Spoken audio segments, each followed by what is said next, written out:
Ya, bismillahirrahmanirrahim. Assalamualaikum warahmatullahi wabarakatuh. Waalaikumsalam warahmatullahi wabarakatuh.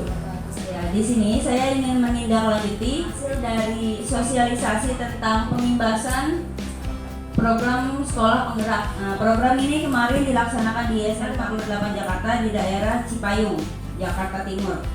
Nah, tujuan dari diseminasi ini adalah karena sekolah-sekolah yang memang belum ada sama sekali guru penggeraknya.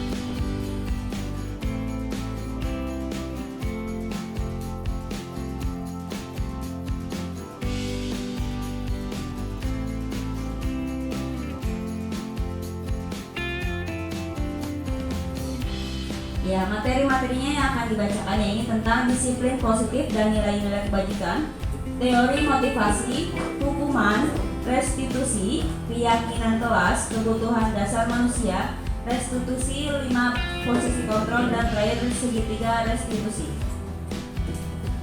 Sebelumnya kita main game dulu nih. Bentar ya.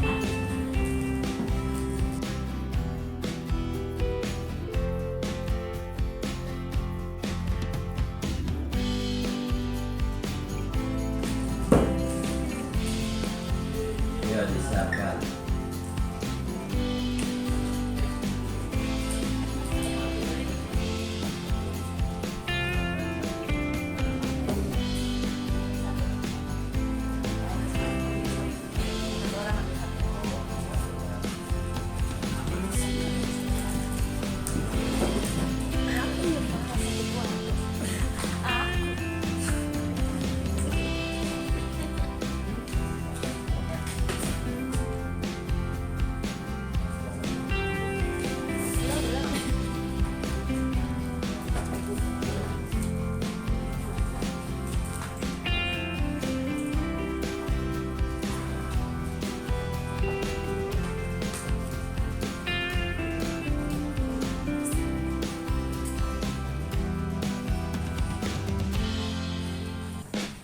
Ya, semuanya.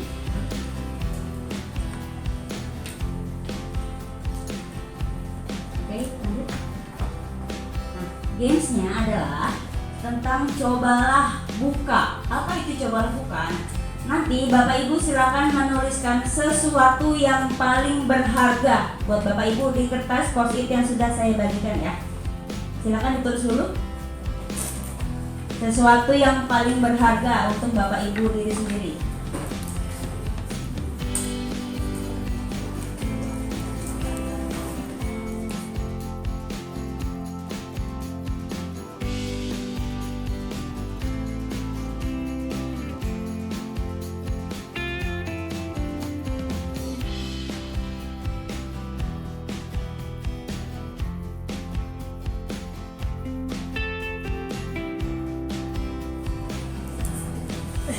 Bersifat barang boleh?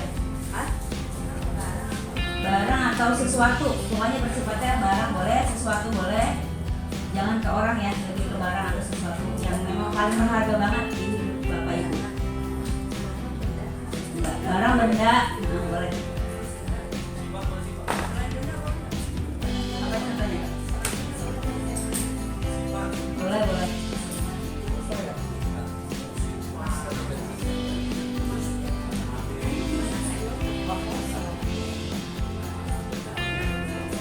Iya, nama benda boleh, barang boleh. Sudah Bapak Ibu? Sudah. Nah, setelah itu tugas kedua adalah kertas post-it yang sudah Bapak Ibu tuliskan sesuatu benda yang berharga untuk Bapak Ibu di kemas-kemas. Tidak cepat scan pokoknya ya. Nah, sudah? Sudah? Sekarang tugasnya adalah kita bagi jadi tim ya, A dan B. Yang A nanti tugasnya adalah memegang kertasnya seerat mungkin. Yang B tugasnya nanti melobi atau dia kayak nego, misalkan contohnya Bu Ida sama Bu Wid. Misalkan Bu Ida yang mendapatkan yang megang kertasnya nih, Bu Ida coba melobi. Bu Ida, aku boleh nggak lihat kertasnya? Nanti aku kasih uang 100.000 deh gitu. Misalkan ya.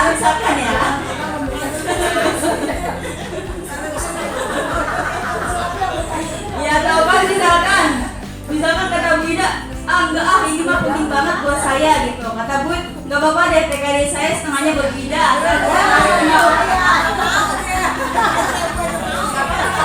Kalau sesuai ya kan? Ya, misalkan nanti Bu Ida misalkan berhasil melobi Bu Ida, nah nanti berarti Bu Ida kasih kertasnya ke Bu Ida, kayak gitu ya. Oke. Ya silakan mencari berdua-dua berpasang-pasangan. Coba silakan melobi temannya.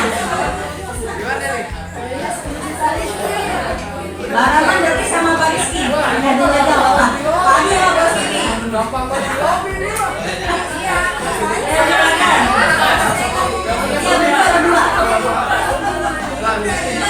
Kertasnya nggak tukeran, jadi kertasnya Bapak sendiri dipegang. Nanti salah satunya melobi, yang satunya megang kertas. Pertahankan kertasnya.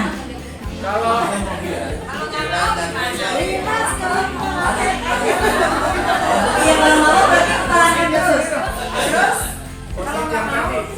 Kalau nggak mau berarti dipertahankan terus kertasnya. Boleh cabut nggak? Boleh Ya, boleh. Saya tanya dulu ya Pak Andi, kenapa tadi yang merayu siapa yang memegang kertas ya Pak? Dua-duanya. Dari balik, dari Yang balik. pertama yang Yang pertama ini meretas, saya merayu. merayu. Nah, Iya. kenapa tadi Pak Andi ketika Bu Astiti merayu tidak mau memberikan kertasnya? Karena saya nggak bisa ngomong. Karena dia nggak mempan dirayu. Oke. Ada lagi yang berhasil dirayu? Ada yang berhasil dirayu tadi kertasnya? Ini, oke. Tadi yang berhasil merayu siapa? Bu Ida. Bu Ida. Kenapa? Kenapa Bu Ida bisa merayu? Jangan nanya rumah. Iming. Iming-imingnya harganya mahal ya semua. Berarti kita tahu lagi. Boleh dia lihat rumah gue. Jadi dari hasil games yang sudah tadi kita lakukan dengan kita post-it, kita dapat menyimpulkan bahwa kita sebagai guru itu tidak berhak mengontrol sepenuhnya anak murid kita ya.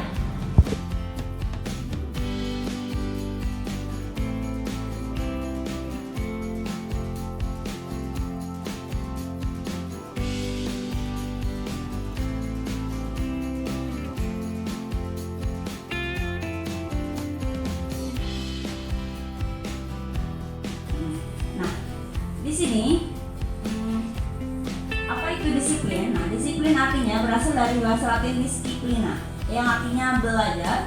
Kata disiplin berasal dari kata disciple atau murid atau pengikut. Untuk menjadi seorang murid atau pengikut, seseorang harus paham betul, punya alasan kenapa mereka mengikuti suatu aliran atau ajaran tertentu sehingga motivasinya terbangun dalam motivasi intrinsik bukan ekstrinsik. Motivasi intrinsik ini adalah motivasi yang timbul dari dalam dirinya sendiri, bukan dari orang lain. Dari games yang tadi, kita bisa mengambil hikmahnya, yaitu ilusi guru mengontrol murid. Nah, terkadang dari kita itu suka berpikiran, oh ini murid-murid saya ternyata pasti harus bisa saya kontrol nih gitu. Kita punya ilusi atau berpikiran kalau kita itu sebenarnya bisa mengontrol murid. Terus yang kedua, kita punya ilusi sebagai guru bahwa semua penguatan positif itu akan efektif dan bermanfaat. Yang ketiga, ilusi bahwa kritik dan membuat orang merasa bersalah dapat menguatkan karakter. Misalkan ketika anak bersalah, kita kan sebagai guru rata-rata pernah yang memarahi anak ya, membuat anak ini merasa bersalah. Nah, ini banyak dari kita sebagian dengan ilusi seperti ini, kita mikirnya itu bahwa kita dapat menguatkan karakter anak, dapat mengubah sifat anak. Nah, terus terakhir, ilusi bahwa orang dewasa memiliki hak untuk memaksa. Nah, di sini perbedaannya stimulus respon dan teori kontrol. Stimulus respon, kita itu sering berpikiran bahwa kebutuhan kita itu sama, tapi nyatanya kebutuhan kita setiap orang berbeda-beda. Terus semua orang melihat hal yang sama. Teori kontrolnya, semua orang memiliki gambaran yang berbeda. Kayak tadi misalkan Buit ketika nego sama Bu Ida, alasannya kan karena diiming-imingi oleh rumah ya. Sedangkan Pak Andi tadi tidak berhasil karena dia mempertahankan sesuatu sesuatunya, mempertahankan sesuatu yang ingin dia miliki. Ya. Terus semua orang melihat yang sama. Padahal kenyataannya setiap orang memiliki gambaran yang berbeda. Perilaku buruk dilihat sebagai suatu kesalahan. Teori kontrolnya semua perilaku memiliki tujuan. Lanjut, orang lain bisa mengontrol saya. Nah, terus kalau teori kontrolnya hanya Anda yang bisa mengontrol diri Anda sendiri. Nah, terakhir, saya bisa mengontrol orang lain. Nyatanya Anda tidak bisa mengontrol orang lain. Kayak tadi, misalkan buit ini misalkan tadi diiming-imingnya cuman hanya gorengan, otomatis Mida nggak mau dong, kayak gitu ya. Nah, itu berarti kan bukan kita harus memiliki, kita ini tidak bisa sepenuhnya mengontrol orang lain gitu. Kita tidak bisa memaksakan kehendak kita sekalipun dengan murid kita. Kadang-kadang kan kita maunya, nih kamu tugas mengerjakan ini harus paham gitu kan. Tapi kenyataannya kan kadang-kadang kita mendapatkan, oh ternyata anaknya malah main-main, malah bercanda, malah sebagainya. Terus lanjut, nilai kebajikan profil pelajar Pancasila. Di sini sama dengan materi P5 yang sudah diajarkan, ada nilai-nilai profil Pancasila.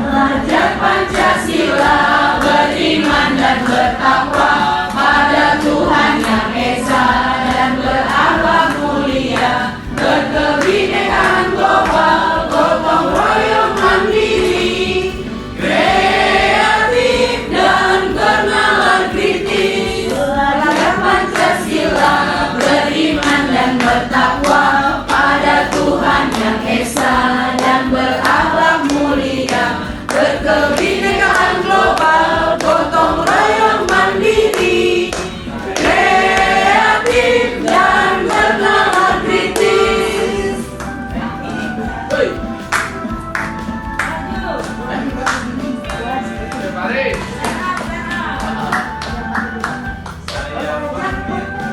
Sekali lagi.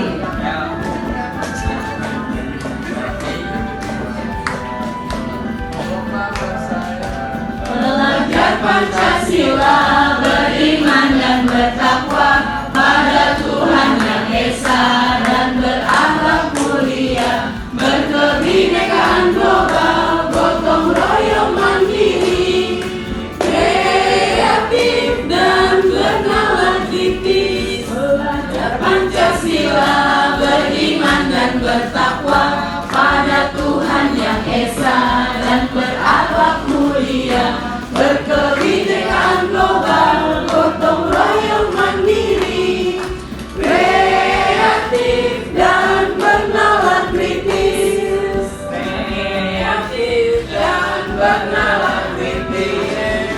Oke, alhamdulillah semuanya sudah hafal ya, udah dihafal. Ini dengan lagu Nada Becak. Ya, materi selanjutnya yaitu motivasi, hukuman, penghargaan, dan restitusi. Apa itu motivasi? Motivasi adalah dorongan yang timbul pada diri seseorang secara sadar atau tidak sadar untuk melakukan suatu tindakan dengan tujuan tertentu. Nah, 3 motivasi perilaku manusia. Pertama, untuk menghindari ketidaknyamanan atau hukuman. Yang kedua, untuk mendapatkan imbalan atau penghargaan. Yang ketiga, untuk menjadi orang yang mereka inginkan dan menghargai diri sendiri dengan nilai-nilai yang mereka percaya. Nah, di sini contohnya adalah motivasi kita sebagai guru.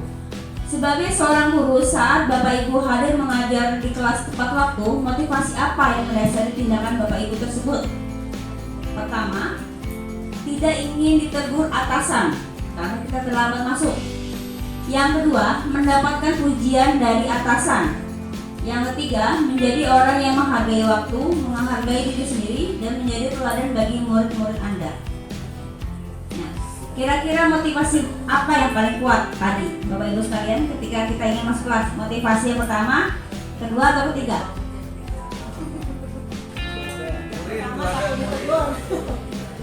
Takut ditegur.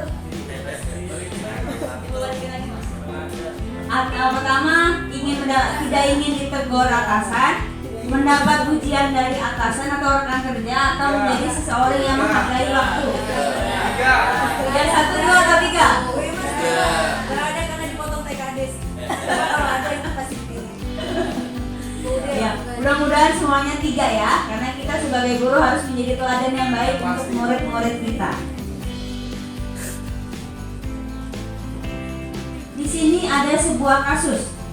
Iva kurang menguasai pelajaran matematika, sehingga pada saat pelajaran tersebut berlangsung dia lebih banyak berdiam diri atau menggambar di buku pelajarannya. Pada saat guru matematikanya, Pak Seno, menanyakan pertanyaan, Iva menjadi gugup dan tak sengaja menjatuhkan tasnya dari kursi, serta tiba-tiba menjadi gagap pada saat berupaya menjawab.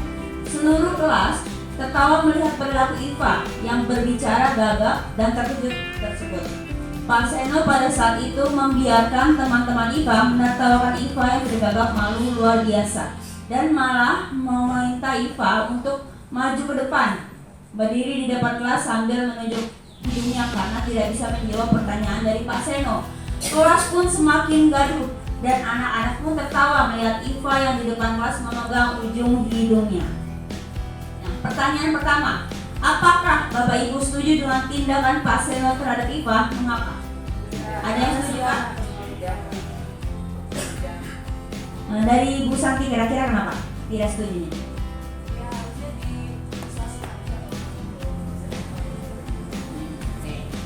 Terus kira-kira nomor 2, tindakan Pak Seno yang Iva lakukan adalah sebuah hukuman atau konsekuensi kira-kira? Hukuman atau konsekuensi? Konsekuensi? Kita lanjut.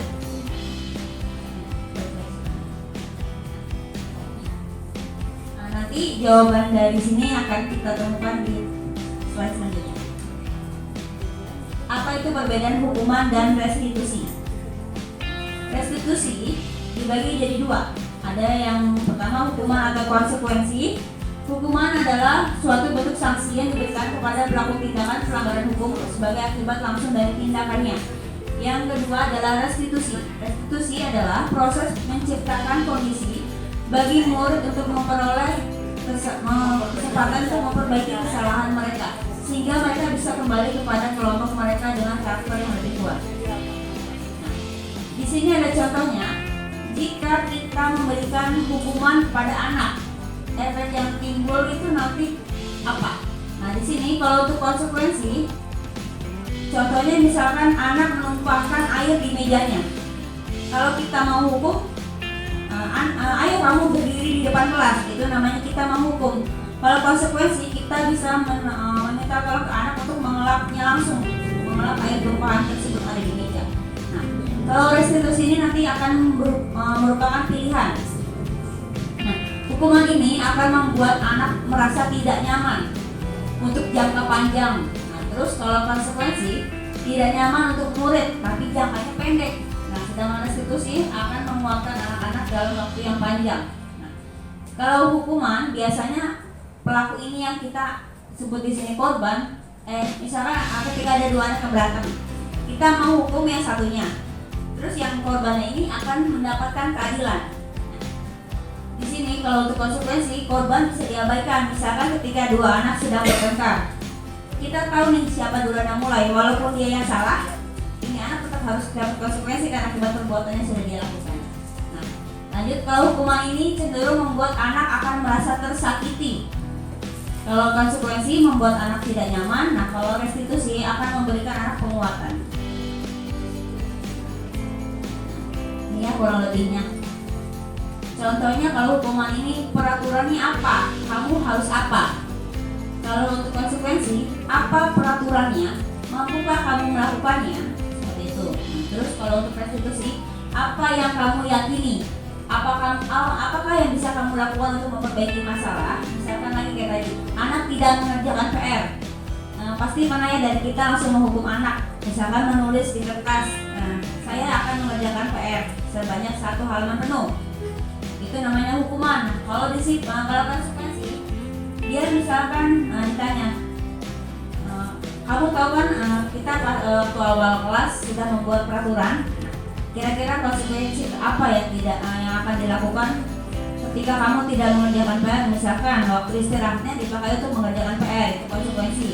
Nah, terus kalau restitusi, kita memberikan kesempatan pada anak untuk menjelaskan dulu nih.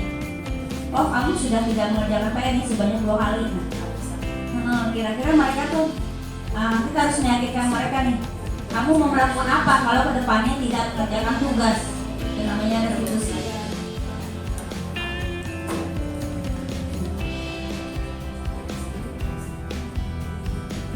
Di sini contohnya, kalau hukuman ini dia cenderung negatif. Misalkan contohnya, awas kalau dilakukan lagi ya, nanti kamu akan begini. Itu ketika cerita aku kan dia ketika mau mengarahi anak-anak. Nah terus kalau bersifat netral, lakukan apa yang saya katakan sekarang. Misalkan, ayo pel lantai sekarang. Nah itu namanya konsekuensi. Kalau restitusi dia biasanya berpositif. Apakah hal ini yang sesungguhnya ingin kamu lakukan? Misalkan ketika anak sedang berantem, apakah hal ini yang ingin kamu lakukan? Dia mau memukul atau mau apa?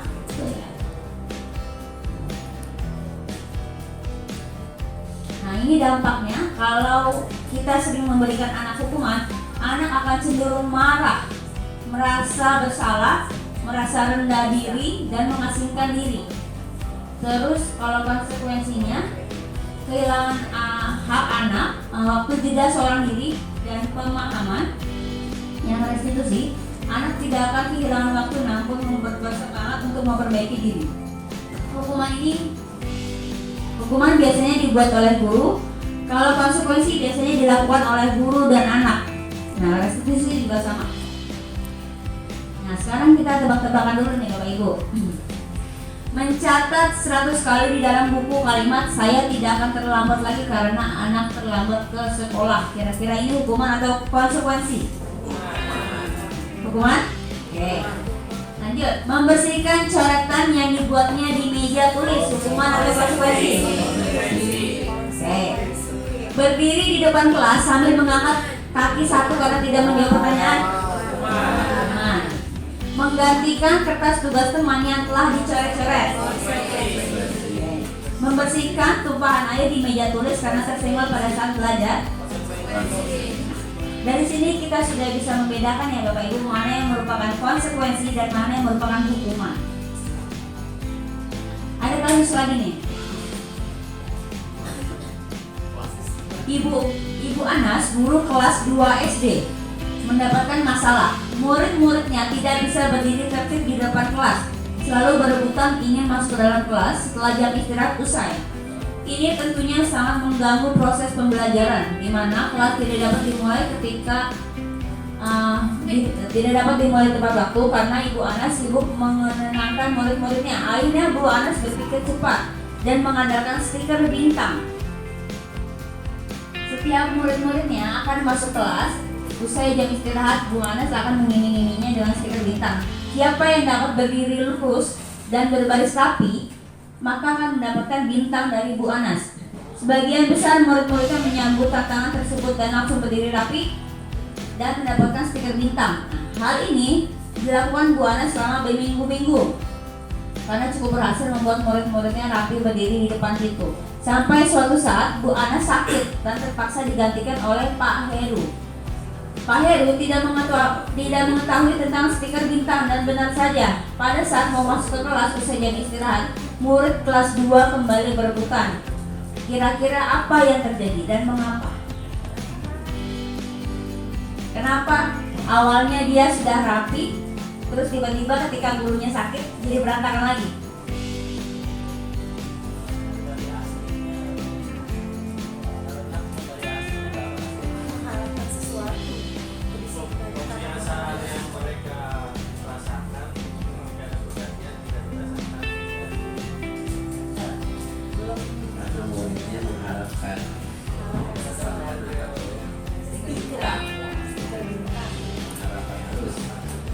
Berdasarkan teori motivasi yang telah kita pelajari tadi, apa motivasi murid-murid kelas 2 tadi? Kenapa dia mau berdiri dengan rapi di depan kelas?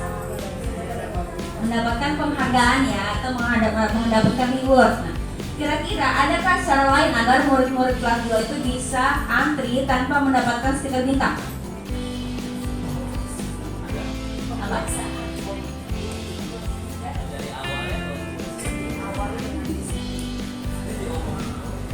Kira-kira gimana? Hadir terus Bapak Ibu guru. Gimana Bapak Ibu? Diberikan pemahaman ya, agar anak-anak tidak karena diiming-imingi bintang dia jadi rapi gitu. Kalau tidak diiming-imingi dia jadi tidak rapi. Apakah penghargaan itu selalu baik? Nyatanya tidak ya Bapak Ibu. Baik penghargaan maupun hukuman adalah cara mengontrol perilaku seseorang yang menghancurkan potensi untuk pembelajaran yang sesungguhnya. Pembelajaran dan penghargaan efektif jika kita menginginkan seseorang melakukan sesuatu yang kita inginkan dalam jangka waktu yang pendek. Kayak misalkan kita pengen nih, siapa yang dapat nilai matematikanya 100, ibu kasih hadiah. Nah itu namanya penghargaan. Nah ini adalah jangka pendeknya. Nah lalu jangka panjangnya, jika kita terus-terusan melakukan hal seperti itu, memberikan penghargaan lagi dan lagi, maka orang tersebut akan bergantung pada penghargaan yang diberikan. Jadi dia mikirnya gurunya nggak jadi ngasih hadiah nih, jadi nggak semangat lagi dari dapat 100 gitu. Penghargaan itu juga menghukum mereka yang tidak dapat penghargaan. Contohnya di sini di sekolah kita yang sudah ditiadakan yaitu sistem ranking. Betul Bapak Ibu? Nah, rata-rata kan orang-orang tua pasti saat mengambil rapot membandingkan ya. Anak kamu ranking berapa? Anak kamu ranking berapa? Terus misalkan yang biasa ranking 1 tiba-tiba ranking 2, dia akan merasa dirinya terhukum. Terus diomelin lah sama orang tuanya. Oh aku bisa sih nggak dapat ranking 1, biasanya kamu selalu ranking 1. Nah itu akan menjadikan hukuman. Apa itu perbedaan keyakinan kelas dengan peraturan kelas?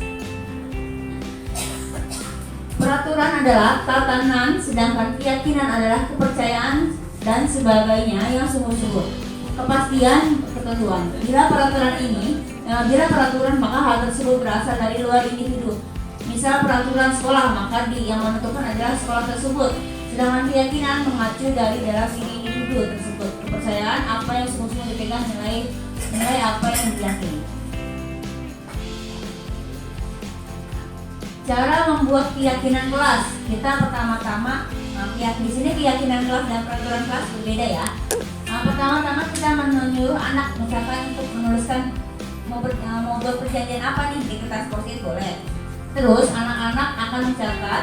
Nah kita sebagai guru menerima masukan-masukan yang ada yang diberikan oleh murid dan menempelkannya di papan tulis.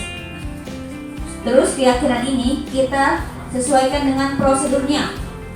Nah ganti kalimat-kalimat yang bentuknya negatif menjadi bentuk positif. Contohnya di sini jangan berlari di kelas atau koridor. Nah kalimat positifnya berjalanlah di kelas atau koridor seperti itu. Nah seperti ini contohnya, contoh keyakinan kelas. Ketuk pintu dan beri salam sebelum masuk. Kita lanjut ke 5 kebutuhan dasar manusia. Pertama ada bertahan hidup. Kedua ada kasih sayang, kebebasan, kesenangan, dan penguasaan. Di sini ada kasus lagi.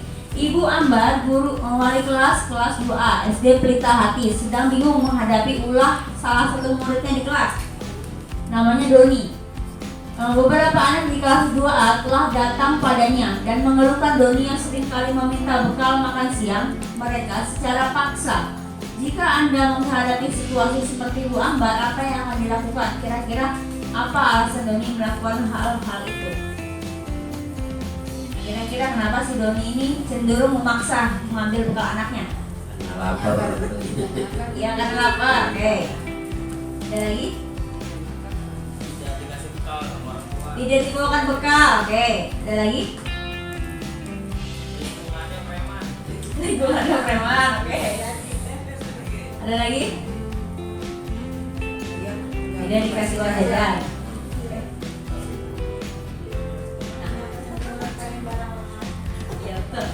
Nah, dalam kasus ini apabila jawabannya Doni yang ditanya adalah lapar, maka kebutuhan dia yang tidak dipenuhi oleh orang tuanya adalah survival atau bertahan hidup. Dia bakal mikir, ih aku lapar banget nih, sedangkan aku tidak diberikan bekal, tidak diberikan uang saku. Maka dia akan memikirkan cara bagaimana bisa bertahan hidup, ya, dengan memaksa minta bekal temannya. Terus kalau Doni menjawab mengambil bekal temannya karena merasa senang temannya jadi memperhatikan dia, berarti anak ini kurang kasih sayang dari orang tuanya.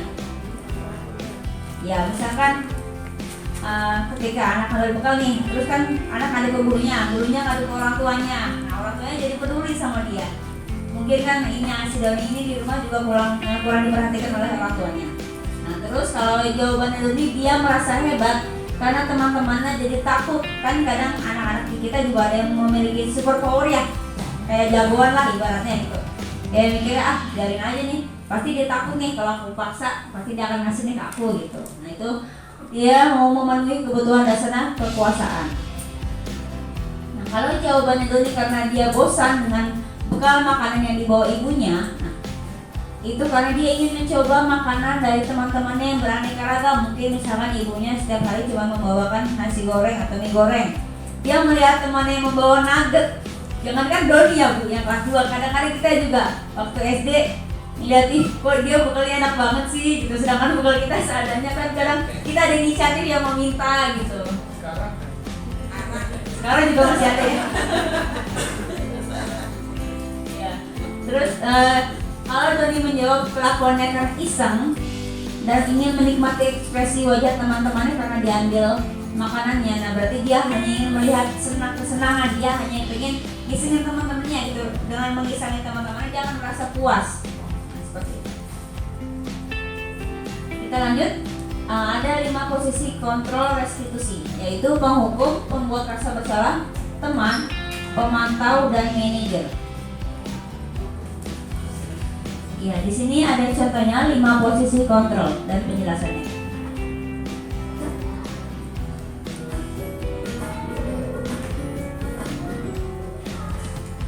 Salam bahagia Ibu dan Bapak Guru hebat. Dalam penerapan disiplin positif restitusi, salah satu program yang dikembangkan adalah 5 posisi kontrol.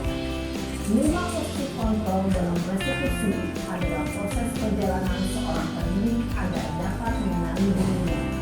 Pada video kali ini, kita akan membahas tentang 5 posisi kontrol yang dikembangkan oleh Diane Dawson dan contoh penerapannya.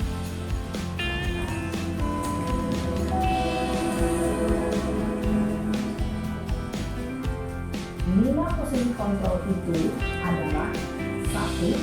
Posisi penghukum. 2. Posisi pembuat merasa bersalah. 3. Posisi teman. 4.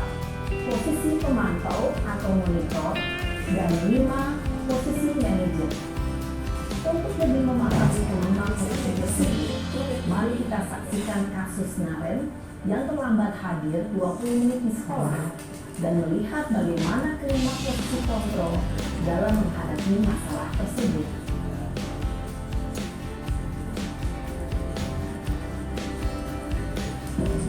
Ini contoh yang guru sebagai penghukum.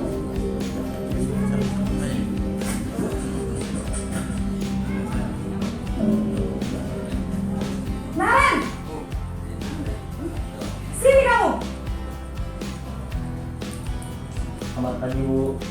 Selalu terlambat. Kamu deh, pasti terlambat. Maaf Bu, saya Apa? Apa coba? Alasan kamu apa lagi? Kapan sih kamu tidak terlambat? Malas sekali ya kamu jadi anak. saya Dasar pemalas. Gak kapok-kapok sih kamu. Sudah berapa kali terlambat? Sana, kamu keliling lapangan basket 2 kali. kenapa saya harus keliling lapangan basket Bu? Kenapa? Kamu merawat ibu? Berani-beraninya jawab. Sudah terlambat, masih berani jawab pula. Sekarang, keliling lapangan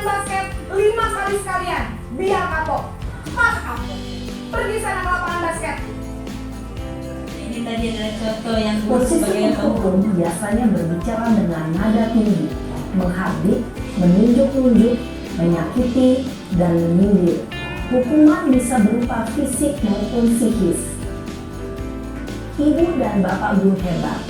Dampak yang terjadi pada murid ketika guru berada pada posisi pemukul adalah murid cenderung akan memberontak, bahkan menyimpan dendam.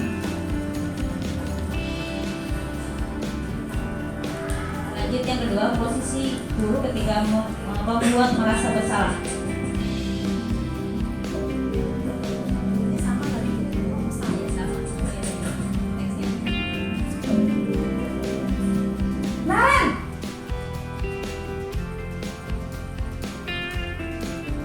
Selamat pagi Bu. Naren, kamu kenapa terlambat lagi, nak? Ya Tuhan, Naren, kamu senang ya bikin ibu susah ya? Kalau kamu terlambat lagi, nanti ibu yang ditegur bapak kepala sekolah, nak. Disangka ibu tidak bisa membina kamu. Aduh, gimana ini? Maaf Bu. Duh, Gusti Naren, kamu suka ya kalau ibu tegur bapak kepala sekolah? Enggak juga. Terus, sekarang ibu harus tulis apa yang di buku absen? Ini kamu sudah sering terlambat loh. Ibu harus apa coba? Maaf Bu. Maaf sekali. Ya sudah, lain kali jangan bikin ibu susah lagi ya, nak ya. Ini akan susah lagi kalau kamu begini terus. Bisa jantungan kalau ibu tegur bapak kepala sekolah. Maaf ya Bu. Maaf sekali. Posisi pembuat rasa bersalah berbicara dengan nada tenang, cenderung lembut.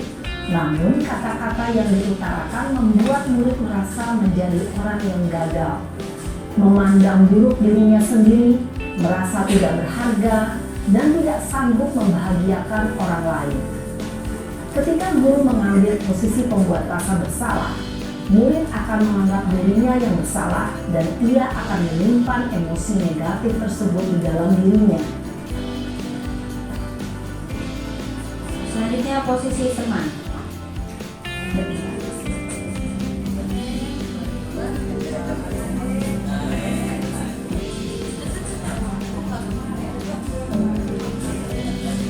Naren,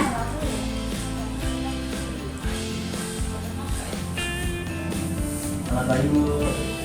wah, sudah jam berapa ini, nak? Terlambat lagi ya, sayang. Iya Bu. Habis ibu saya lupa bangunkan saya Bu. Kamu malah menyalahkan ibu kamu. Kamu bukan anak yang tadinya paling kencang. Kok terlambat sih? Iya Bu. Saya memang terlambat bangun tadi. Jadi biarpun saya lari kencang, tetap gak kekejar Bu. Ya sudah sana. Nanti lain kali larinya lebih kencang lagi ya. Biar gak terlambat lagi. Bikin senang ibu. Demi ibu. Bisa kan? Bisa lah Bu. Ya sudah sana masuk kelas. Ibu beresin urusan absen kamu. Kamu ini ada-ada saja. Dalam posisi teman, guru berbicara dengan nada suara ramah, akrab, cenderung bersenda gurau untuk menjaga suasana tetap santai. Murid akan merasa senang, aman, dan akrab dengan guru. Identitas yang tercipta adalah identitas sukses atau berhasil. Namun, perlu diingat, karena ini masih dorongan eksternal, maka ada faktor ketergantungan dan murid kepada orang tertentu. Di sini, guru absennya, sehingga di lain waktu, murid bisa berperilaku baik, namun hanya kepada orang-orang tertentu saja. Selanjutnya posisi guru sebagai pemantau atau monitor.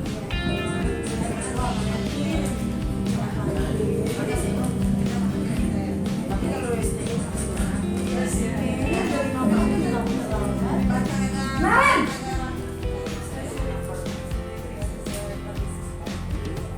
Selamat pagi Bu.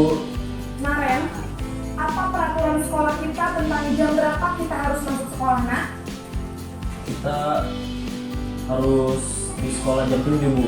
Iya betul, sekarang sudah jam 7.20. Naren sudah tahu konsekuensinya jika terlambat hadir. Paham Bu, saya harus tinggal kelas pas jam istirahat selama 20 menit. Iya benar, konsekuensinya demikian. Jadi nanti jam 9.30 pas istirahat, kamu harus tinggal di kelas, kerjakan tugas tambahan untuk ketertinggalan kamu, ya. Baik Bu. Posisi pemantau mengandalkan penghitungan atau data untuk mengontrol murid. Guru mengarahkan murid berdasarkan peraturan dan konsekuensi.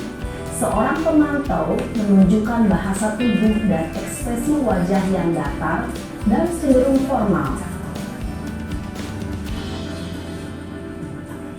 Lanjut yang terakhir sebagai posisi manajer.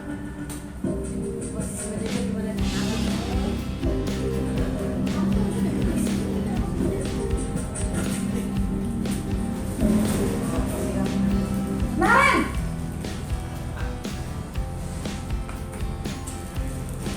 Selamat pagi Bu. Selamat pagi Naren. Maaf Bu, saya terlambat.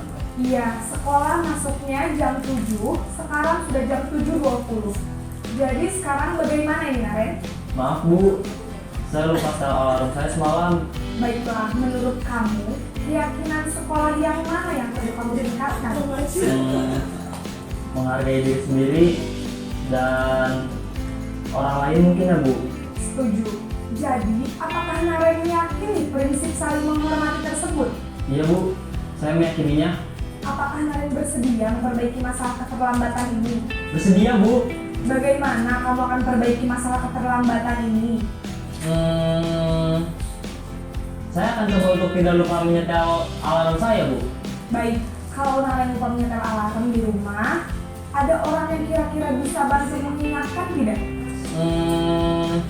Ada Bu, kakak saya, Kak Emma. Ada lagi selain Kak Emma? Selain Kak Emma, ada ibu saya. Baik, jadi yang mengingatkan Naren adalah Kak Emma dan ibu kamu ya? Kira-kira akan mulai setel alarm kapan nih Naren? Setelah pulang sekolah, akan segera saya lakukan. Baik, jadi Naren akan setel alarm untuk bangun besok pagi dan akan diingatkan oleh kakak dan ibunda Naren ya. Ada lagi yang mungkin perlu dilakukan Naren agar tidak terlambat bangun lagi? Tidak ada Bu. Baik Naren, terima kasih untuk kerjasama kamu. Sekarang kamu perlu kembali ke kelas untuk belajar. Baik Bu, terima kasih. Posisi manajer adalah posisi kontrol yang disarankan untuk membimbing murid memiliki sikap disiplin yang positif, yaitu murid yang mandiri, bertanggung jawab, dan dapat memecahkan masalah. Tujuan dari posisi ini adalah agar murid dapat berefleksi atas tindakannya. Guru akan dengan tulus memberikan pertanyaan-pertanyaan bermakna, sehingga membuat murid dapat belajar dari kesalahannya dan mencari sebuah solusi untuk menyelesaikannya. Ibu dan Bapak guru hebat, setelah mengamati adegan kelima posisi kontrol tadi, kira-kira posisi mana yang paling ideal? Posisi mana yang dapat menunjang motivasi intrinsik murid? Ya, tentu posisi manajer. Posisi ini memang posisi ideal yang ingin dituju setiap pendidik. Pada posisi inilah, guru dapat menerapkan disiplin positif yang berpihak pada murid, yang memerdekakan murid.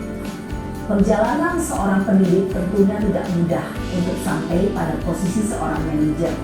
Namun, tujuan kita pasti, yaitu menciptakan murid-murid yang mandiri, merdeka, dan bertanggung jawab.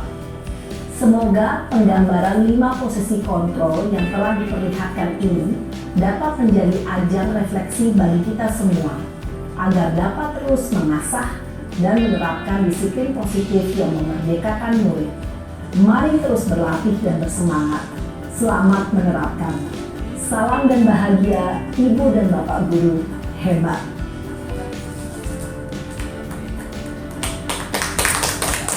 Nah, dari kelima posisi kontrol tadi, kira-kira Bapak Ibu guru termasuk yang mana? Ya mudah-mudahan kelima ya. Mudah-mudahan kelima ya. Emang paling berat ya? Yang posisi manajer karena kan dulu awalnya juga pertama jadi penghukum, terus jadi membuat murid kita merasa bersalah, terus berusaha menjadi teman, berusaha menjadi pemantau, dan terakhir yang paling ideal adalah posisi manajer ya.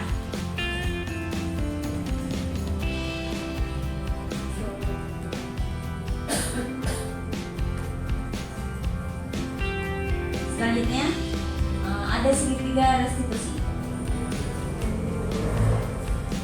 Pertama-tama, ketika kita ingin menjadi posisi guru manajer seperti yang tadi adalah kita harus menstabilkan identitasnya dulu.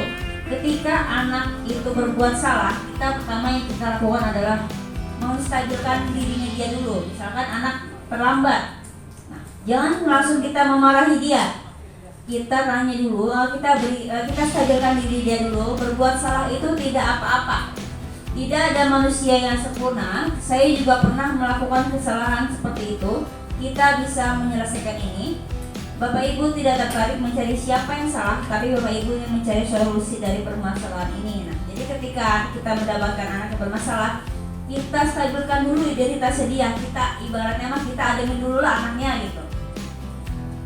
Nah, yang kedua adalah validasi tindakan yang salah. Di sini contohnya, padahal kamu bisa melakukan yang lebih buruk dari ini ya. Kamu pasti punya alasan mengapa melakukan hal itu. Contohnya ketika anak sedang memukul temannya, kita tanya, kamu pasti punya alasan kenapa kamu memukul dia. Dia akan menjawab, ya Bu, dia duluan yang mulai, dan sebagainya. Contohnya lagi, kamu patut berbangga diri pada dirimu karena kamu telah melindungi sesuatu yang penting buatmu. Kamu boleh mempertahankan sikap itu, tapi kamu harus menambahkan sikap yang baru. Dan terakhir, menanyakan keyakinan. Apa yang kita percaya sebagai kelas atau keluarga, kayak tadi kita membuat keyakinan kelas. Terus apa nilai-nilai umum yang telah kita sepakati, misalkan kayak tadi. Contohnya adalah mengetuk pintu. Jadi ketika anak tiba-tiba lari-lari udah pintu, kita tanya lagi, keyakinan apa yang sudah kita buat selama di kelas. Terus apa bayangan kita tentang kelas yang ideal. Nah, terus kita tanya ke anaknya, kamu mau menjadi orang yang seperti apa? Oke, sekian diseminasi dari saya, kurang lebihnya mohon maaf. Wabillahi taufiq wal hidayah. Wassalamualaikum warahmatullahi wabarakatuh. Aplaus, terima kasih.